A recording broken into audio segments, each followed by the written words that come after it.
श्री शिवाय नमस्तुभ्यम। आप सभी पर महादेव का आशीर्वाद सदा बना रहे।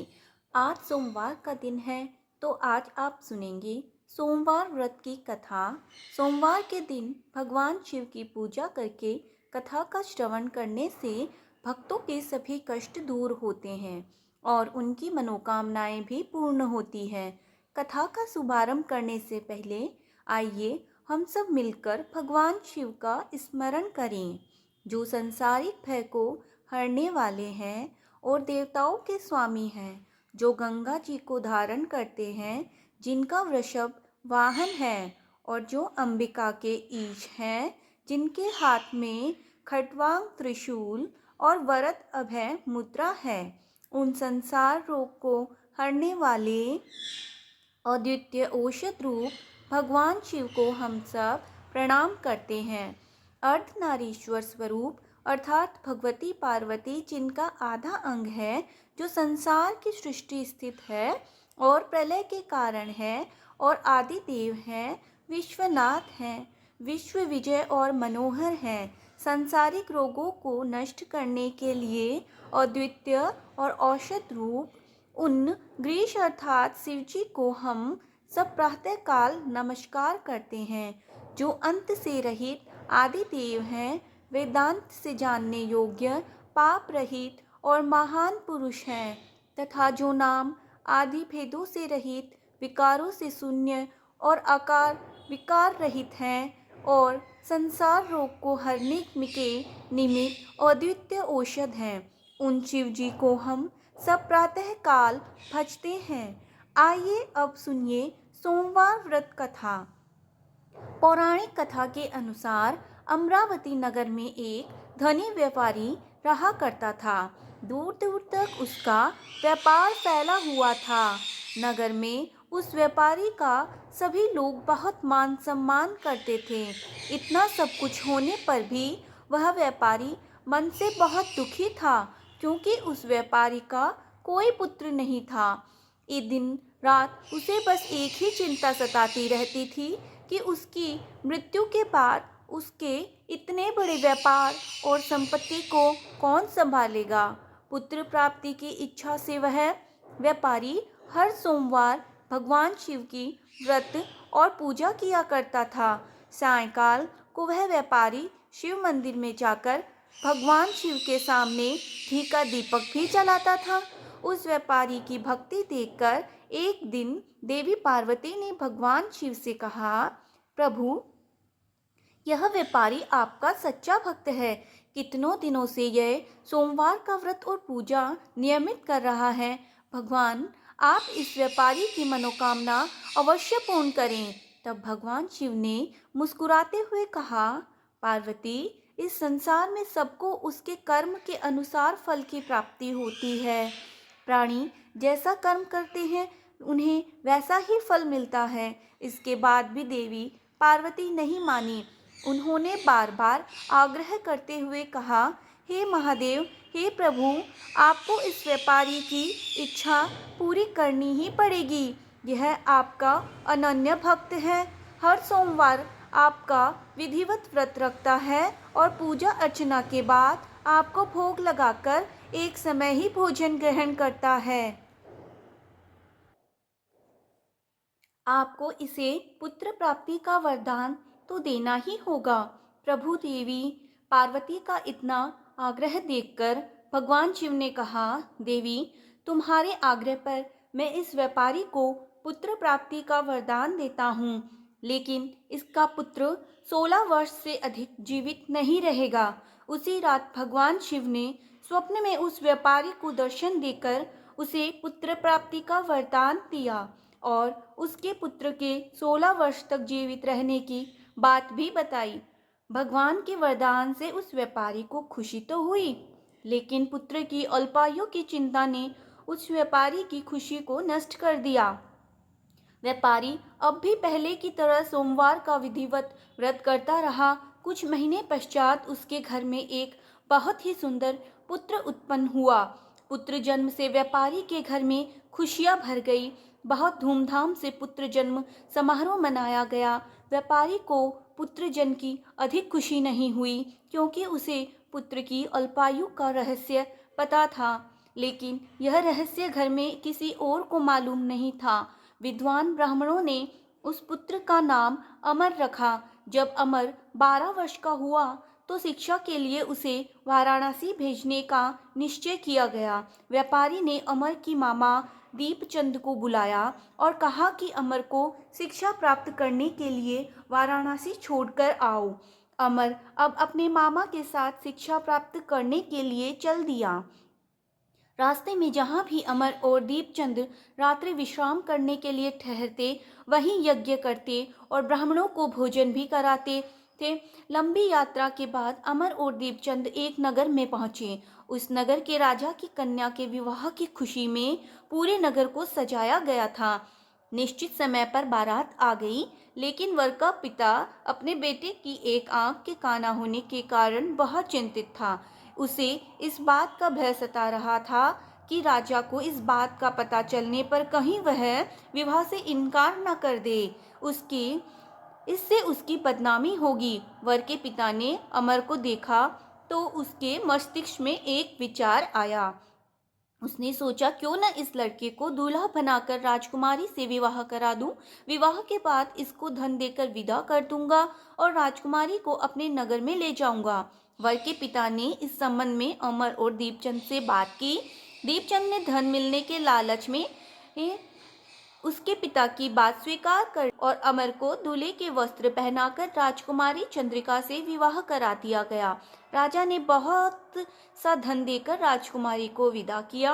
अमर जब लौट रहा था तो सच नहीं छिपा सका और उसने राजकुमारी के दुपट्टे पे लिख दिया, राजकुमारी चंद्रिका, तुम्हारा विवाह तो मेरे साथ हुआ था। मैं तो वाराणसी में शिक्षा प्राप्त करने जा रहा हूँ। अब तुम्हें जिस नवयुवक की पत्नी बनना पड़ेगा वह कान्हा है। जब राजकुमारी ने अपने दुपट्टे पर लिखा हुआ पढ़ा तो उसने काने लड़के के साथ जाने से इनकार कर दिया। राजा ने सब बातें जानकर राजकुमारी को महल में रख लिया। उधर अमर अपने मामा दीपचंद के साथ वाराणसी पहुंच गया। अमर ने गुरुकुल में पढ़ना प्रारंभ कर दिया। जब अमर की आयु 16 वर्ष की हुई तो उसने एक यज्ञ किया। यज्ञ की समाप्ति पर ब्राह्मणों को भोजन कराया और खूब अन्न वस्त्र दान दिए। रात को अमर अपने शयन कक्ष में सो रहा था। शिवजी के वरदान के अनुसार शेषावस्था में ही अमर के प्राण पखेरु उड़ गए। सूर्योदय पर मामा अमर की मृत्यु देखकर रोने पीटने लगा।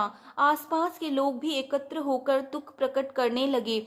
मामा के रोने का विलाप करने से स्वर से समीप से गुजरते हुए भगवान शिव और माता पार्वती ने भी सुना। तब माता पार्वती ने भगवान से कहा, प्राणनाथ, मुझसे इनके रोने का स्वर सहन नहीं हो रहा। आप इस व्यक्ति के कष्ट को अवश्य दूर कीजिए। भगवान शिव ने देवी पार्वती के साथ अदृश्य रूप में जाकर अमर को देखा तो पार्वती जी से बोले, देवी, यह तो उसी व्यापारी का पुत्र है जिसे मैंने 16 वर्ष की आयु का वरदान दिया था। आज इसकी आयु तो पूरी हो गई। देवी पार्वती ने फिर भी भगवान शिव से निवेदन किया, प्राणनाथ, आप इस लड़के को जीवित कर दीजिए, नहीं तो इस लड़के के माता पिता पुत्र की मृत्यु के कारण रो रो कर अपने प्राणों को त्याग देंगे। इस लड़के का पिता तो आपका परम भक्त है, वर्षों से सोमवार का व्रत करते हुए आपको भोग लगा रहा है। माता पार्वती के बार बार आग्रह करने पर भगवान शिव ने उस लड़के को जीवित होने का वरदान दे दिया और कुछ ही क्षणों में वह जीवित होकर उठ बैठा। फिर शिक्षा समाप्त करके अमर मामा के साथ अपने नगर की ओर चल दिया। दोनों चलते हुए उसी नगरी में पहुंच गए जहां अमर का विवाह हुआ था। उस नगर में भी अमर ने यज्ञ का आयोजन किया। समीप से गुजरते हुए नगर के राजा ने यज्ञ का आयोजन देखा। तब राजा ने अमर को तुरंत पहचान लिया और यज्ञ समाप्त होने पर राजा अमर और उसके मामा को महल में ले गया और कुछ दिन उन्हें महल में रखकर बहुत सारा धन वस्त्र देकर राजकुमारी के साथ विदा कर दिया। रास्ते में सुरक्षा के लिए राजा ने बहुत से सैनिकों को भी साथ भेजा। दीपचंद ने नगर में पहुंचते ही एक दूत को घर भेजकर अपने आने की सूचना भेजी। अपने बेटे अमर के जीवन वापस लौटने की सूचना से व्यापारी बहुत प्रसन्न हुआ। व्यापारी ने अपनी पत्नी के साथ स्वयं को एक कमरे में बंद कर रखा था। भूखे प्यासे रहकर व्यापारी और उसकी पत्नी बेटे की प्रतीक्षा कर रहे थे। उन्होंने प्रतिज्ञा कर रखी थी कि यदि उन्हें अपने बेटे की मृत्यु का समाचार मिला तो वे दोनों भी अपने प्राण त्याग देंगे। व्यापारी अपने पत्नी और मित्रों के साथ नगर के द्वार पर पहुंच गया। अपने बेटे के विवाह का समाचार सुनकर पुत्रवधू राजकुमारी चंद्रिका को देखकर उसकी खुशी का ठिकाना नहीं रहा। उसी रात भगवान शिव ने व्यापारी के स्वप्न में आकर कहा, हे श्रेष्ठी, मैंने तेरे सोमवार के व्रत करने और व्रत कथा सुनने से प्रसन्न होकर तेरे पुत्र की लंबी आयु प्रदान की है। यह सुनकर व्यापारी बहुत प्रसन्न हुआ। सोमवार का व्रत करने से व्यापारी के घर में खुशियां लौट आई। शास्त्रों में लिखा है कि जो स्त्री पुरुष सोमवार का विधिवत व्रत करते और व्रत कथा सुनते हैं, उनकी सभी मनोकामनाएं महादेव की कृपा से पूरी हो जाती है। सोमवार व्रत प्राप्त हुई। एक और अद्भुत कहानी। एक बार जब भगवान शिव योग का संचार और सृष्टि की संरचना की व्याख्याता सप्त ऋषियों के कर रहे थे, तब यह एक अद्भुत और सुंदर घटना घटित हुई। सप्त ऋषियों में से एक ऋषि, जो बाद में भृगु महर्षि के नाम से प्रसिद्ध हुए, भगवान शिव के एक उत्साही भक्त थे। भगवान शिव सप्तऋषियों के साथ वह जो व्याख्या कर रहे थे, जो कांति सरोवर के किनारे हो रहा था, जिसे कृपा की झील के नाम से भी जाना जाता है, उस जगह पर देवी पार्वती जी भी उपस्थित थी। भृगु ऋषि हमेशा की तरह सुबह जल्दी आए और वे शिव जी की प्रतीक्षा अर्थात परिक्रमा करना चाहते थे। पार्वती जी शिव जी के करीब ही बैठी थी, लेकिन भृगु ऋषि ने देवी पार्वती की परिक्रमा न करते हुए भगवान शिव और देवी पार्वती के बीच में से होकर भगवान शिव की परिक्रमा पूरी की, क्योंकि वे भगवान की ही परिक्रमा करना चाहते थे, देवी पार्वती की नहीं। भगवान शिव तो इससे प्रसन्न हुए, लेकिन देवी पार्वती जी नहीं। उन्हें भृगु ऋषि का यह हरकत पसंद नहीं आई। देवी पार्वती के मन की बात भगवान शिव समझ गए। उन्होंने देवी से कहा कि आप थोड़ा और करीब आ जाइए तो वह आपकी भी परिक्रमा कर लेंगे। पार्वती जी भोलेनाथ की ओर करीब आ गई। भृगु ऋषि ने देखा कि अब तो परिक्रमा करने के लिए भगवान शिव और देवी पार्वती के बीच में थोड़ी सी भी जगह नहीं बची, तो उन्होंने एक चूहे का रूप धारण कर लिया और देवी पार्वती को बाहर रखते हुए अकेले शिव जी की परिक्रमा पूरी कर ली। पार्वती जी इस बात से क्रोधित हो गई तो भगवान शिव ने उन्हें अपनी जगह पर बिठा लिया और तब भी भृगु ऋषि ने एक छोटे से पक्षी का रूप धारण किया और शिव जी की परिक्रमा पूरी कर ली। अब तक पार्वती जी के क्रोध की सीमा नहीं रही, वह अत्यंत क्रोधित हो चुकी थी। शिव जी ने पार्वती जी को खींचकर खुद में मिला लिया और उन्हें खुद का हिस्सा बना लिया, जिससे उनका आधा हिस्सा बन गया और आधा हिस्सा पार्वती। इस प्रकार वे अर्धनारीश्वर बन गए। भृगु ऋषि ने यह सब देखा। वे खुद भी पीछे नहीं हटने वाले थे और उन्होंने अपने खुद को देखते ही देखते एक मधुमक्खी के रूप में बना लिया और उनकी दाहिनी टांग का चक्कर लगा लिया। भृगु का यह बचकाना भक्ति भाव देखकर अब शिवजी तो प्रसन्न हुए, लेकिन साथ ही साथ वे भी नहीं चाहते थे कि भृगु ऋषि अपनी भक्ति में इतना खो जाए कि वह प्रकृति के परम स्वभाव को ही भूल जाए। तब वे सिंहासन में बैठ गए। अब तो भृगु ऋषि के पास कोई भी रास्ता नहीं बचा था कि वह सिर्फ शिवजी या उसके शरीर के किसी हिस्से का चक्कर लगा सके। देवी पार्वती को ऋषि की इस ओछी सोच पर बहुत क्रोध आया। उन्होंने ऋषि से कहा कि तुम्हें स्त्रियों से इतना ही परहेज है तो क्यों न तुम्हारे अंदर से स्त्री शक्ति को ही अलग कर दिया जाए। ऐसा कहते ही देवी ने ऋषि के स्त्रीत्व को अलग कर दिया। अब भृगु ऋषि न तो जीवितों में थे और न मृत में। उन्हें बड़ी पीड़ा हो रही थी। तब वे माँ पार्वती से क्षमा याचना करने लगे।